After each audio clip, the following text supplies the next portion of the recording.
Slow down, you move too fast. Gotta make the morning last. Kicking down the cobblestones, looking for fun and feeling groovy. Ba-da-da-da-da-da-dum, feeling groovy. Well, welcome everybody. Welcome to the bridge. We've been kind of away for a while and I'm glad to be back. And we're back this summer with some wonderful guests as well as some wonderful guest co-hosts because Sandy's taking the summer off. Anyway, this is episode 116 and we're glad to have you all with us today. And let's see, I guess we're going to welcome Cynthia Shelton as our guest co-host and Jean Early as our guest. So welcome you two. Cynthia, why don't you get us started with your question and your quote? Oh, I'd love to. Sue, thank you very much for inviting me to meet and be a part of Dr. Early's presentation today. So I wanted to start out with a question for Dr. Early or actually for your guests, Doctor. I want to say a question to all of them, all of our folks that are joining us. What if we are capable of far more than we've ever accepted? So I'm going to give you an example of what I'm thinking. If 10% of our improvement changes our year, wouldn't a 10x improvement change our life? Wow. So I'm thinking, Jean, my quote for you will be that leadership is not about just getting people to follow us. It's about helping people to become more than they believe possible. And I can't thank you enough. You have dedicated years and decades to helping people become leaders that magnify our impact. And you're going to give us the confidence and so we can have that clarity. Thank you. You're welcome. I love it. I mean, when you get nailed like you just nailed me, right? There's nothing better than that. Well, Jean, go ahead and start us off with telling us a little bit about yourself and a little bit maybe about your journey of how you got here. Oh, okay. Well, how to start there? Just to say that I grew up in Memphis, Tennessee, and went to school in North Carolina, college in North Carolina. And in my sophomore year, I had the privilege of being an assistant on a travel study tour to Europe for 12 weeks, 12 countries in 12 weeks. And I fell in love with Europe and I said, I want to live and work in Europe. And it took me 11 years to actually get there. But I did get there.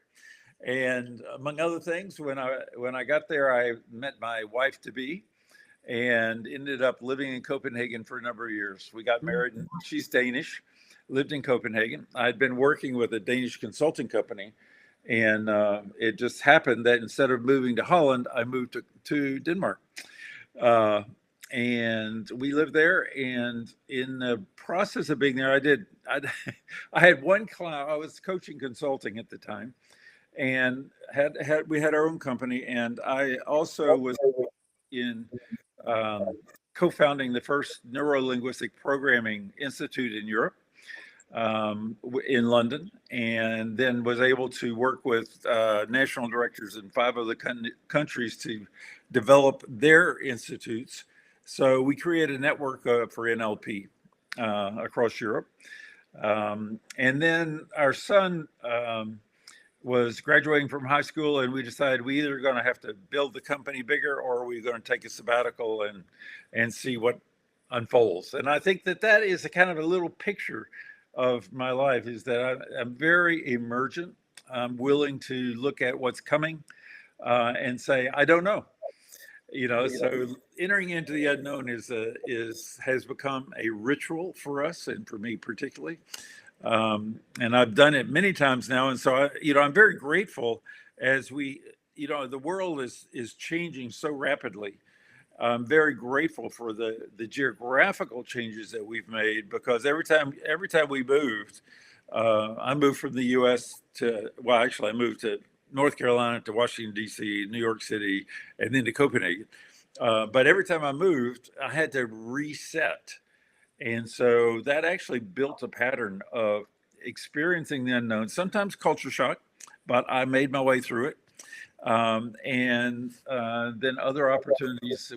On the sabbatical, we ended up staying in Hawaii for 10 years. And then I finished my PhD in Oxford for a year and a half. And then we said, we're free. Our son was in a master's program in California, where we could go anywhere we wanted. And we felt like, let's go to the Bay Area. So we did.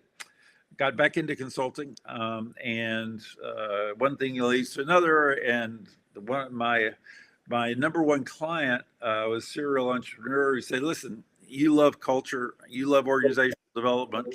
I have not been successful there. I've been successful everywhere else, but not there. So I'd love you to come and be a co-founder. So I got invited to co-found a biotech molecular diagnostic company called Genomic Health.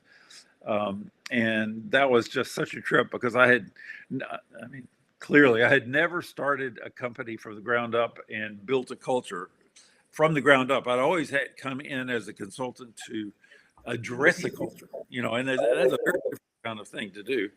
And we were incredibly successful. We went public.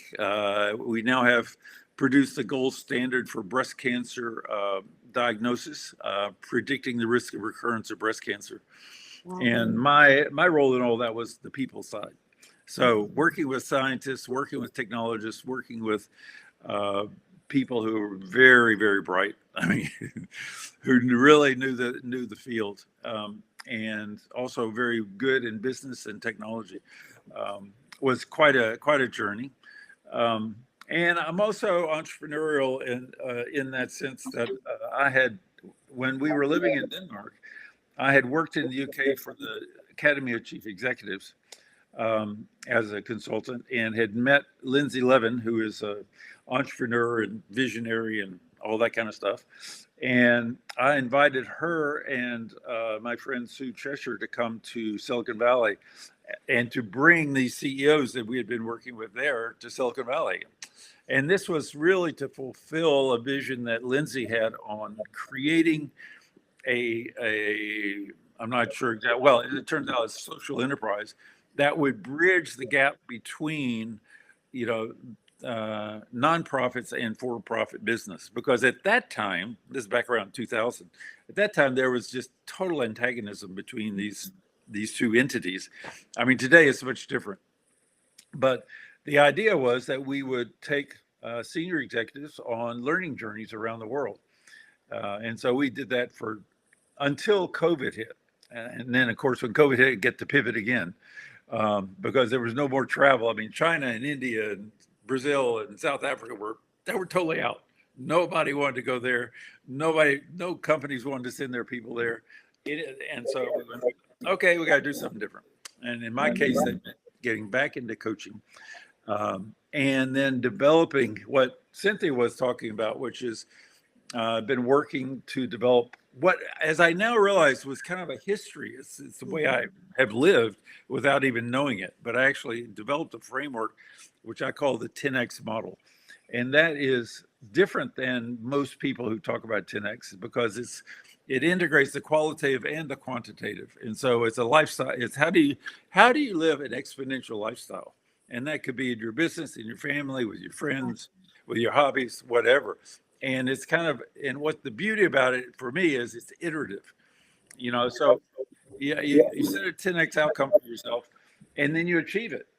But then what? That's now 1X. So now you go, okay, how do I 10X my 1X? And so it becomes this kind of compounding exponential growth trajectory. Yeah. So that's my story. We'll stick to it. Well, you are very much an entrepreneur.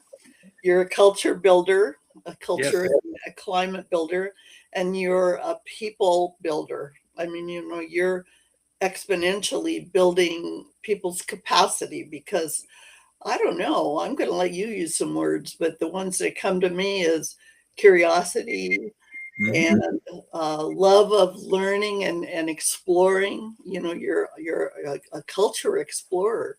Yes. And I'm going to take you back because we have some young entrepreneurs that watch us sometimes, and even just some young people.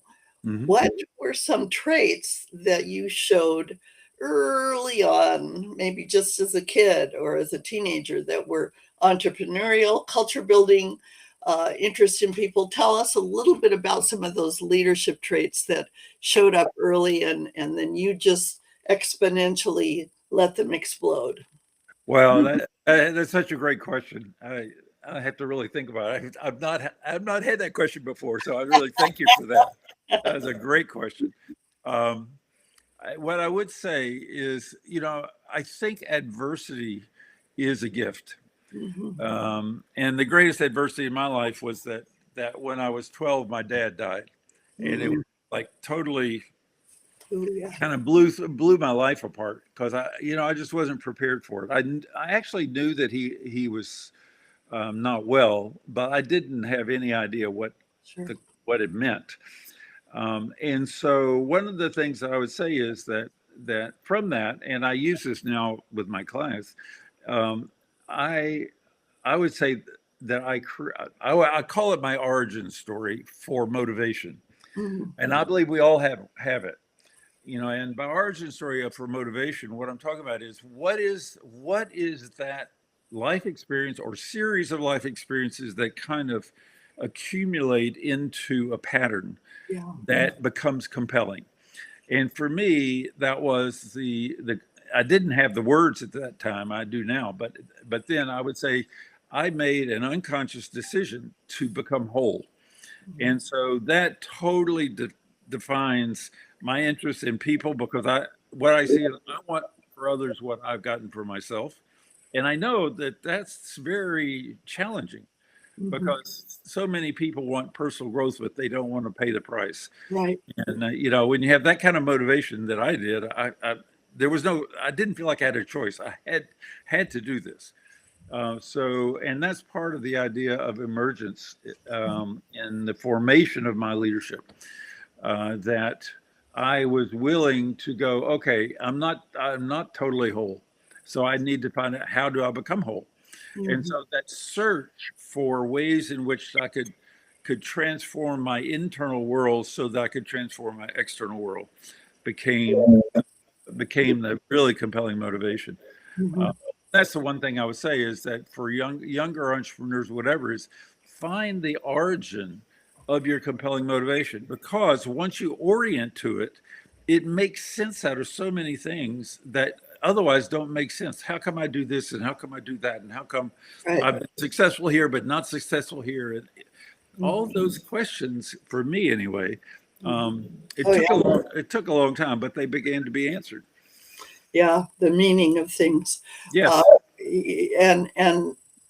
But I'm thinking that somehow it was in you, and like you say, it's your origin story. It's who you are. Yeah. You didn't allow yourself to become a victim. No. No. It wasn't a choice. You chose to move onward and upward and overcome. I think that, you know, and I think you're right. It's a choice for all of us. And this whole, because certainly I felt the victim that morning when my mom came in and told me that my dad had died. But I think it was such a profound shock that maybe not everybody has the same impact. You know, in other words, if your life is pretty well organized, you know, families maybe a bit dysfunctional, but all families are, you know, and so you don't really get the strength of that motivation. I think that's a different challenge for people, because then you have to overcome that inertia. Whereas for me, it wasn't even a question. I just had to do it. Gene, it sounds to me, though, that you were really in alignment with your purpose. You really listened or heard or felt a guidance, and I really believe in a spiritual connection for all of us. And I hear your alignment, the fact that you set an intention is the other word I'm looking for. You were in Europe and you loved it. You said, I want to live here. I want to Yeah. work. And within 10 years you were. Yeah. And the other thing is, you were always so curious. Sue brought that word curious. So it's like you were hearing the guidance to follow. What you've got to bring to all of us is just an incredible. I want to learn more. I want to follow what you are doing. Yeah. Well, I mean, it's what I've done is I would say I've synthesized those many decades of curiosity. It's because it's like I can. There are two things I'm thinking about now. One is actually share the model that I use, my internal operating system model, which is a 10x model, and that is starts from very much what you're saying. It's a spiritual basis that I act on the presupposition that we all have an essential self, which is a God-given self. This is not something I create. It's who I've been created to be, and that has purpose and destiny embedded in it. It's not always conscious, so we've got to unfold it and find it. But then the real focus of the model is on what I call core identity, which I think we have multiple core identities, and that's in contrast to counterfeit identities. The counterfeit identities are established by self-limiting beliefs that we make decisions in our early childhood about who we are and what the world's like and all that, which is very self-limiting. But we don't have to keep that because we can flip that to a core identity, which is a direct expression of our essential self. And my premise is that identity generates behavior which produces outcomes consistent with that identity. Right? So, for example, my reference for that is we were in Mexico on a vacation and we walked down the beach to get a massage. And we did. It was fantastic. And I asked the masseuse, how much was, what was the price? She said it was $35. And I was blown away because I could be living in New York at the time and go, come on. So anyway, I tipped her $35, which is like 100%, which is not normal. But then I started saying, why did I do that? Right? It's like, because that didn't make sense to me because I'd never done that before. And I realized I did it, at least I decided I did it because I am generous. My identity is that I am generosity is kind of how I do it now, because that's an internal state out of which this behavior comes, and that behavior comes the outcome. And then there's after the core identity, there's the 10x mindset, which has 5 criteria to it: entering the unknown, exiting our comfort zones, engaging and expressing emotional resilience. Always roadblocks we got to overcome. Accessing resources, either the ones we know or the ones we don't know, but could use, and making strategic risk. So those are kind of the orienting criteria of the mindset, from which we perceive, interpret, and then apply. And then after the mindset, I talk about the NLP language, but it's basically strategies, 10x strategies for achieving outcomes. And then 10x outcomes, which are, and the key about 10x outcome is it meets those 5 criteria. It's not something you ever done before. You don't even know how to do it, maybe, but you trust yourself that you can do it. You just got to figure out how.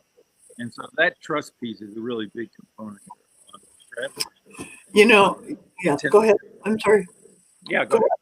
No, you're finishing up.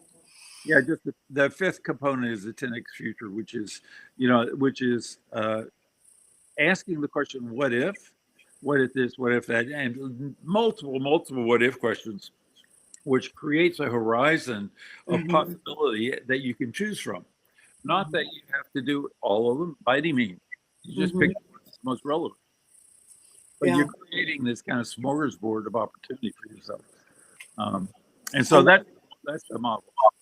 I love it. It sounds like a wonderful model, and you are really showing forth how much of a founder you are. I mean, you've founded a curriculum. I mean, I'm sure you have a lot in print, but I mean, you need to open a university. I don't know about that, but And culture building, I want to go back to your piece in, I can't remember what was your second premise, but it had to do with kind of comfort zone. yeah, Yeah. exiting your comfort zone. Yeah. Right. And what I want to get into is the difference between relating to people as a coach, an individual coach, or maybe even a small group coach, and then an organization, because you're impacting culture in organizations. And the first place of Maslow's hierarchy is safety. Yeah. I mean, and so how do you create that at those different places? I mean, I'm sure culture building in an organization looks a little different than one-on-one with a coach, with a person. Actually, yes and no. Okay. I have a concept I call structural coherence. And so if we take structural coherence with regard to the whole concept of safety, the way it looks on a one-on-one is what I call content. The way it looks in an organization is what is also content, but the content is different. The way it looks in a system beyond an organization, and say a network, is also content, right? So, but they all have the same structure. And I would say, from in my world, the way I went about genomic health was to say I need to be safe. When I'm safe internally, then how I show up is safe for people around me. And so that means non-judgment. That means seeing the potential in others and how to call that forth. It means recognizing timing with regard to interventions. It means bringing cohesion in particularly leadership teams, because you have various teams in every organization, right?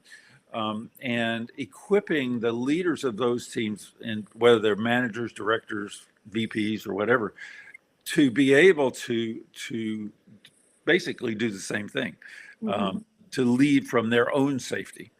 And when you have that, and also the other thing is accountability, that because we all make mistakes and we all kind of get off the road. And when that happens, to call it quickly. In other words, don't let it fester. You have to deal with it. Telling the truth in the moment. Yeah, absolutely. That's a very big, that's a very big thing for safety in a particular organizational level. Yeah.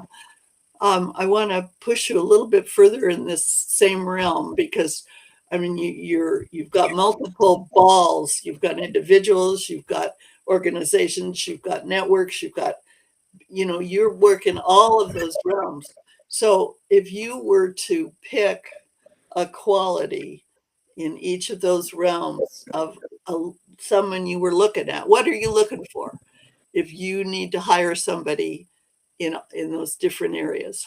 Well, if I'm looking for an individual, I'm looking for an individual that says yes, not no. And that's yes at an existential level. I mean, of course, you can say no when you need a boundary or something, but that's no.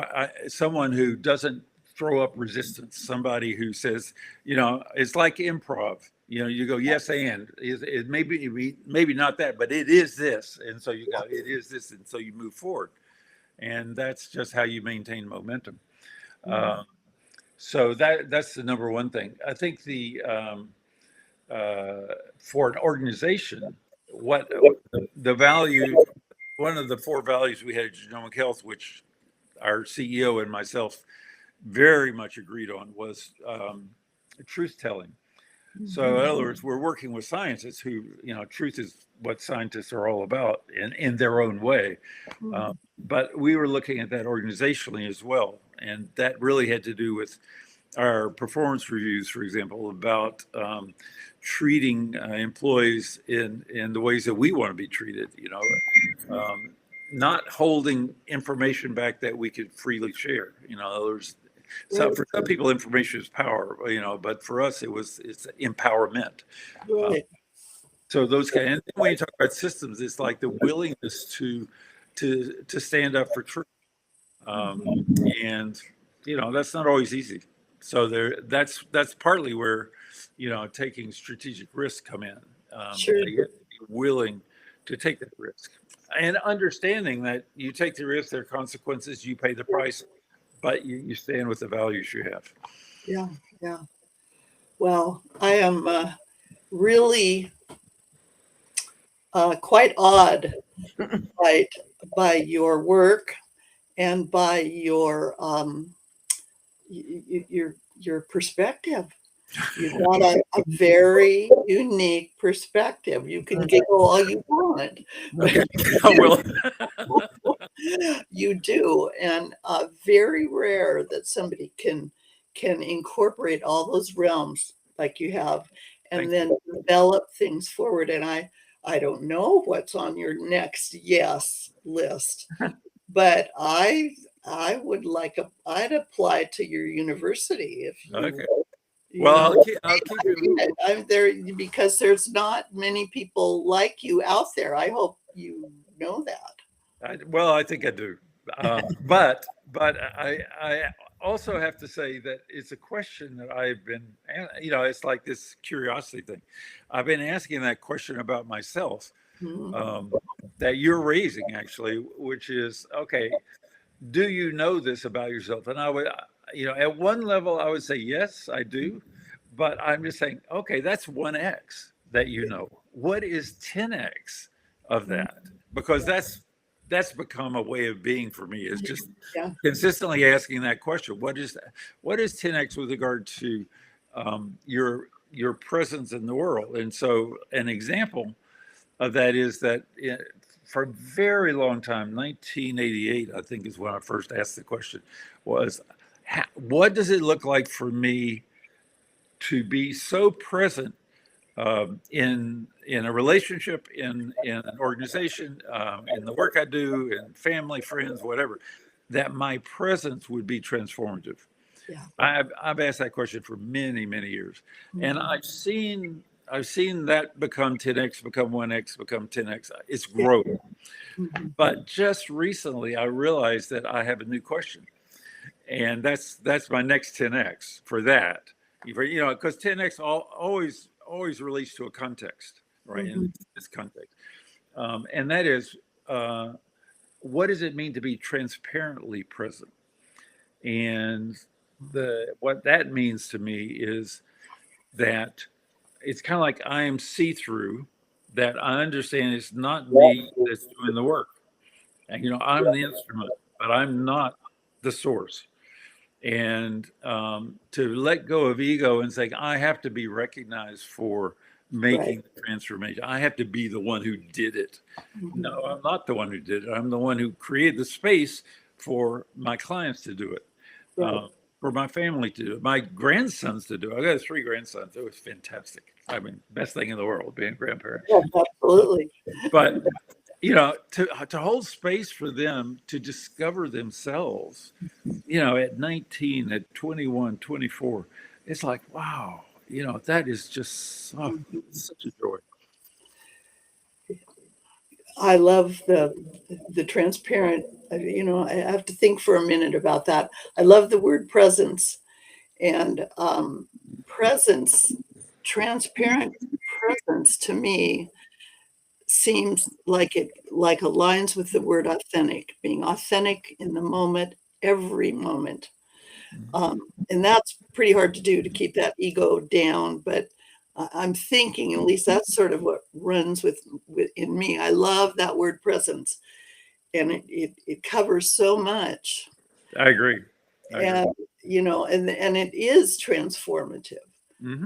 I One thing Go you ahead. may or may not know, there's some research that's been done on authenticity, and the assumption was that because we are energetic beings, right? We project. Heart math, for example, has researched how far our energetic presence actually influences other people, and that's always been something very interesting to me. But they've done research, and they assume that love, when you are in a state of love, that would be the greatest energetic presence that you could generate. But what happened was they found that there were spikes in that energetic presence. And they said, what is that? So, it's something else. The something else is authenticity. And they found that there's 40 times greater energetic presence when somebody is in authenticity than even when they're in love. And then you can go all the rest, of course. I mean, That makes total sense. I remember back when I was a principal, we had some homeless families that came through our building. And my first and second grade teachers had those kids. Oh. And 2 weeks into it, the kids disappeared. And they came in my office just in tears. We were just getting through to those families what happened. And I remember telling them, you guys, for those 2 weeks, you put your thumbprint on their lives. That's right. And that's transparency. You did what you could in the moment, and then you have to let go and let. That's right. That's exactly right. Yeah. That's a great story, by the way. You need to do something with it. It is. Yeah, thank you. Well, the other thing is I had a mentor one time, and I called her very authentic. I liked her. Everybody didn't like her because she was a little grumpy, but I used to say that she is like gold. She's the same on the outside all the way down to the inside. Yeah, and that's our goal. Yeah, it is. And that's what this work is. And it's so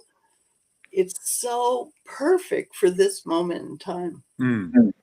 It really is. It's the puzzle piece is fitting together. People are ready to hear this message. I agree. And so here's a book that I just got, The Anatomy of Awakening. Oh, wow. Yeah. Have you read it? I'm just getting into it. When Sue says, this is so perfect for our time, it is right now content we need right now. And could I interrupt and say, Sue wants you to set up a university, and I don't have time to wait for you to set up a. So what do you recommend I get started with first? Do we study NLP thoroughly, and then do I get into the 10X content? What would you tell your student who's eager to learn? Oh, that's a great question. Well, I am in the, kind of, it's not yet. I'm just now in the process of creating an online course for 10X, the 10X model. I have crafted 31 short videos. I haven't produced them yet, so I haven't got it up and running, but I'm in the process of doing that. That would be one situation. And I'm more than happy to share with you. I've got 200 blog posts on 10X, which would be, in a way, it's not a book, but it's equivalent of multiple books, really. I mean, because every blog post has got anywhere between 1 and 5 concepts in it. So it's really my way of training myself. It's like, because I believe that competence is a function of the number of distinctions that we can make. And so I said, okay, I've done a series of 10X programs. I said, my outcome for the programs was to do 100 blog posts, 100 days, a blog post a day for 100 days. And I did that twice. And then I've taken that same principle and done it with other things. So I'm more than happy to share that with you as well. I mean, if you want it. Well, we can is it on your website? I've got 100 of those on LinkedIn. Okay. All right. And I can send you the link to my website. Yeah. Well, I'd be glad to post them too on our, on the Substack, but I want to offer any kind of whatever I can do to help enable, I would love to help, because you're right where, it's the now. This is the work. One thing you can do, and I don't quite have the information yet, but it's coming in the next couple of weeks, is that I am working with a I'm working with a friend who has a company that is all about basically a talent agent for podcasts, and he is going to interview me for just what is the 10x model and all that. He's going to interview me so that he can discern how to put me on podcasts. But it's going to be public, and I'm more than happy to share that with you and invite you to share that with your network. Yeah, just to sure. spread the word. So I think that would be a real gift to me. Well, and if you're wanting to practice, my guest co-hosts this summer are practicing being a co-host. So we'd love to have you on. And then I know this as a fact because you've lived it your whole life. But if you have an idea, just go with it. Yeah. Well, Right Sandy and I started this 1.5 years ago. We didn't know a thing. And we are a living experiment. I know 116. I mean, that's impressive. They're yes people. Yeah, Yes, right. They are. They're open. We all are. We're open to learning and exploring and growing. one of my grandsons said, "Grandma, you're 74 years old and you're starting a podcast." They were kind of proud of me. So Yes, very proud of you, I'm sure. But we're not into being polished. We're into being authentic. Real. Mm-hmm. Yeah. So Cynthia, one thing I would just say in specific for you is for you to ask, what is a situation right now that you would like to 10x? In other words, what is 1x for you now? And then ask the question, how do I 10x this? And the presupposition is that answer's inside of you.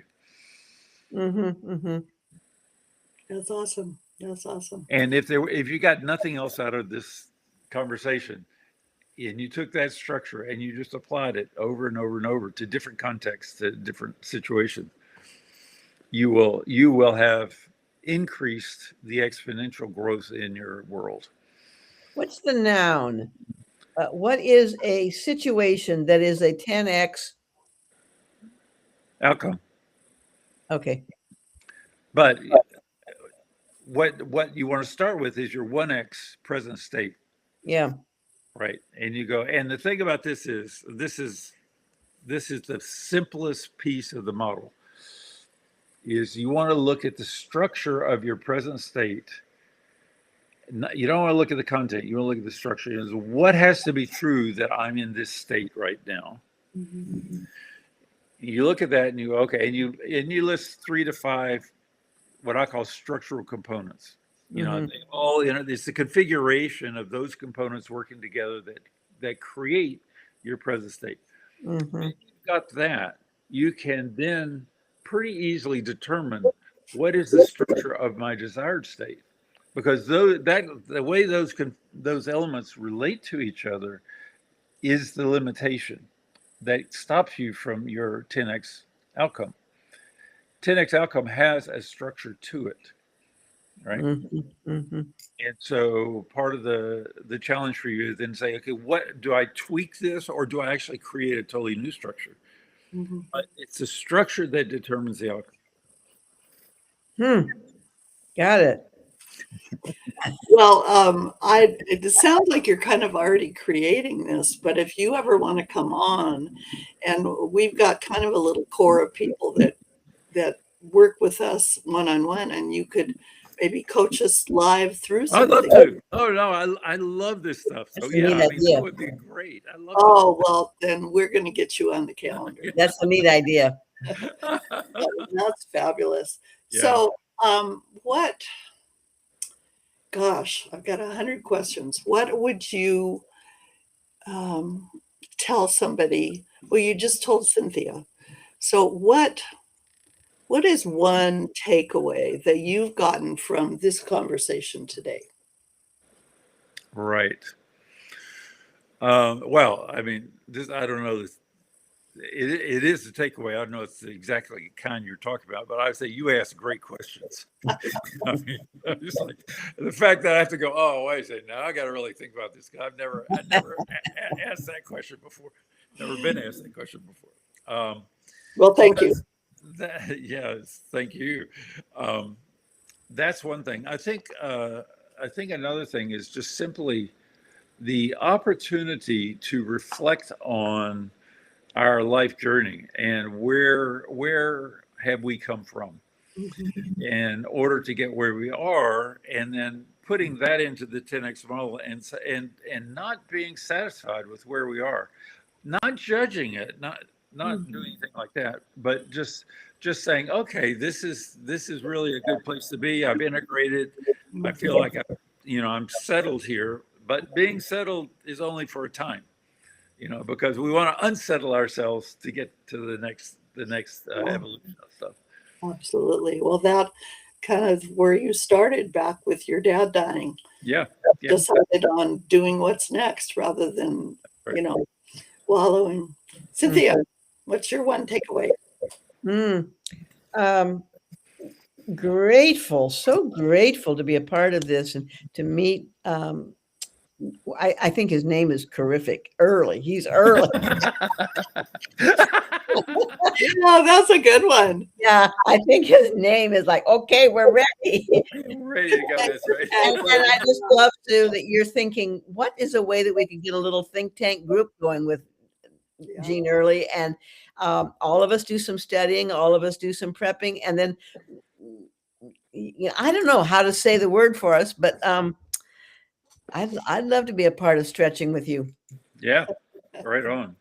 Well, my takeaway is this has just been wonderful, Gene. I mean, Gene and I just happened to meet on a kind of another podcast about learning how to go and get into coherence. And so what a destiny. I feel like it's a date with destiny. That's been good. Yeah. Yeah. And we want you back. Okay, great. If you want to come back even as a co-host, I'd be welcoming you too. But Sandy's looking forward to September because she's missing out on so much. Yeah. Right. So any final words before we close? This has been a very rich experience for me. I think it's great that you're doing it. I love the format of let's just have a conversation. It's like, let's catch up with one another and see how it goes. Don't have to be polished. Don't have to be, everything doesn't have to be perfect. We just are who we are, right? Yeah. That's right. That's the best part. So hang on with me as I close. I want to see you in the room in a minute. So hang on. We're going to close.